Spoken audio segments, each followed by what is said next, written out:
रोहित और विराट की विदाई तय। पूरे देश ने तय कर लिया, बीसीसीआई ने तय कर लिया, चयनकर्ताओं ने तय कर लिया और देश के खिलाड़ियों ने भी तय कर लिया कि अब रोहित और विराट को जाना होगा। जो टीम खेल रही है इन दोनों को छोड़कर पूरी टीम ने भी मन बना लिया है कि इन दोनों को जाना होगा। रोहित और विराट का भविष्य तय हो चुका है, मगर ऑस्ट्रेलिया दौरे के बाद इन पर फैसला सिर्फ मोहर लगना बाकी है।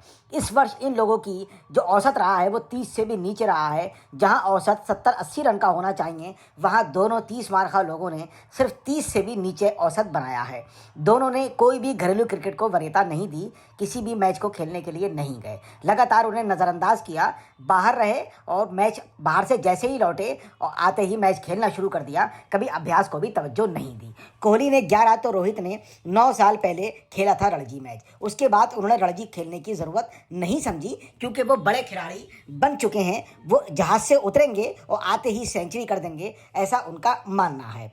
न्यूजीलैंड के खिलाफ 0-3 से क्लीन स्वीप के रूप में मिली करारी हार ने भारतीय टीम के सीनियर क्रिकेटरों के प्रदर्शनों को कटघरे में खड़ा कर दिया है। खास तौर पर कप्तान रोहित शर्मा और विराट कोहली का प्रदर्शन इस हार का सबसे बड़ा कारण माना जा रहा है।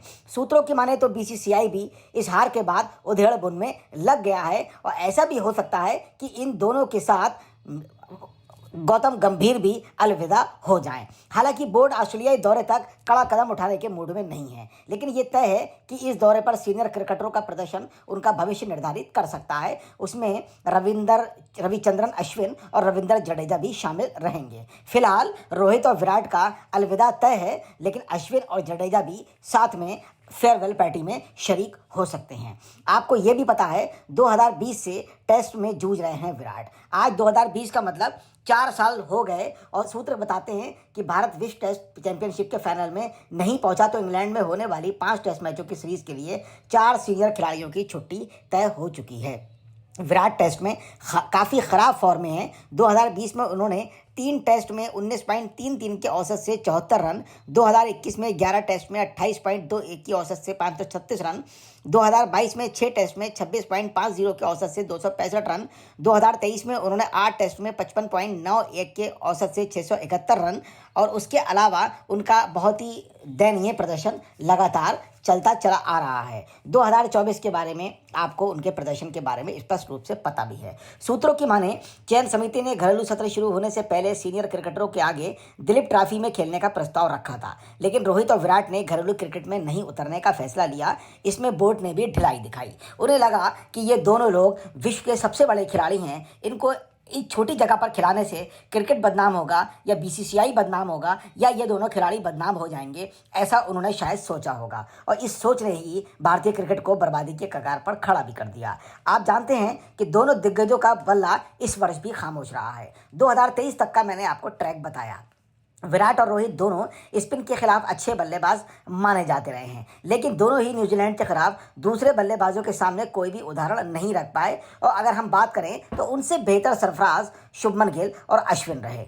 कम से कम सरफराज ने 1 सैकड़ा और शुभमन गिल और यशस्वी की बैटिंग भी अच्छी थी और पंत ने तो आखिरी मैच में आखिरी पारी में कमाल ही कर दिया। लगता है कि विराट और रोहित लोगों के लिए उदाहरण बनेंगे, लेकिन यहाँ पर उल्टा हुआ है।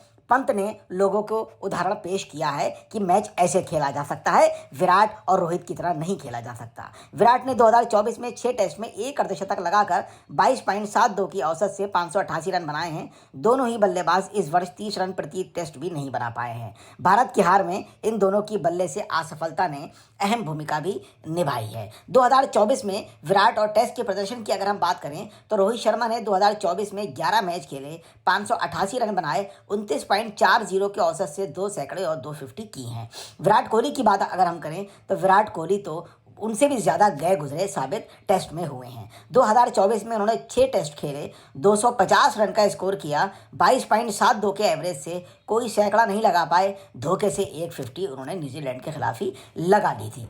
आपको हैरत होगी कि प्रथम श्रेणी मैचों के अंदर ना खेलने की स्थिति कितनी इनके लिए भयावह है। विराट ने 118 मैच खेले हैं, मतलब इतना कम खेले जिसकी बारे में तुलनात्मक अध्ययन किया जाए तो आपको बड़ा कष्ट होगा और खिलाड़ियों के मुकाबले।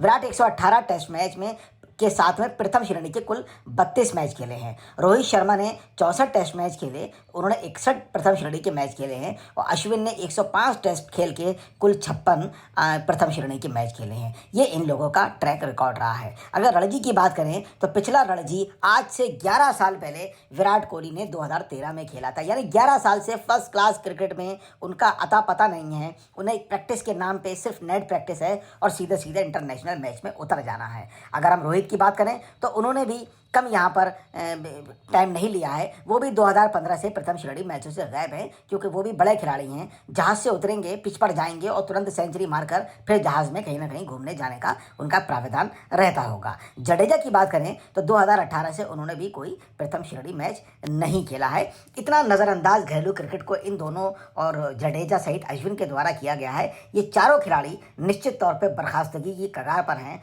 और आने वाले दिनों में ये चारों खिलाड़ी आपको किसी मैच में दिखने की संभावना नहीं है, क्योंकि T20 से ये लोग पहले ही संन्यास ले चुके हैं और टेस्ट और ODI में इनकी परफॉर्मेंस पूरी दुनिया देखकर थू-थू कर रही है।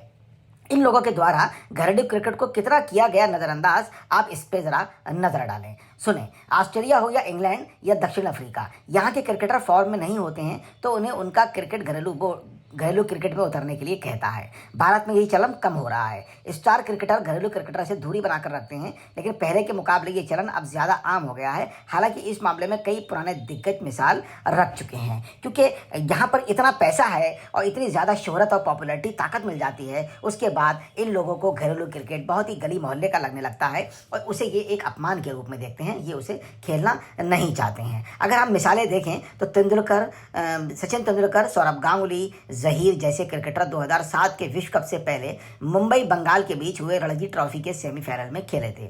वर्ष 2000 में सचिन रणजी के सेमीफाइनल में खेले और दोहरा शतक भी जड़ा था। लेकिन रोहित विराट को रणजी में खेले लंबा वक्त हो गया है। विराट ने रणजी में अपना अंतिम मैच दिल्ली के लिए यूपी के खिलाफ 2013 में खेला था। इस मैच में सहवाग, ईशांत, रैना, गंभीर, नेहरा, कैफ, भुवनेश्वर जैसे क्रिकेटर खेले थे। वहीं रोहित ने भी अपना टेस्ट, मैंने पहले ही बताया कि 2015 में खेला था।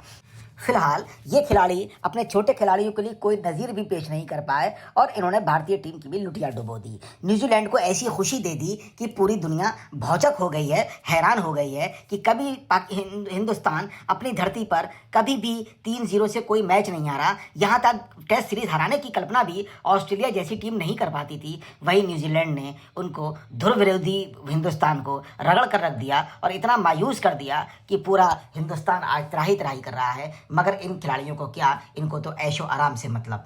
फिलहाल मैं हिंदुस्तान टीम का प्रशंसक और भारतीय होने के नाते ये BCCI से अनुरोध करूंगा कि इन चारों खिलाड़ियों को बिल्कुल भी अंतर्राष्ट्रीय बल्ला पकड़ाने की आवश्यकता नहीं है। नई टीम बनाइए, वो जीतेगी और भारत का नाम रोशन करेगी। जय हिंद, जय भारत।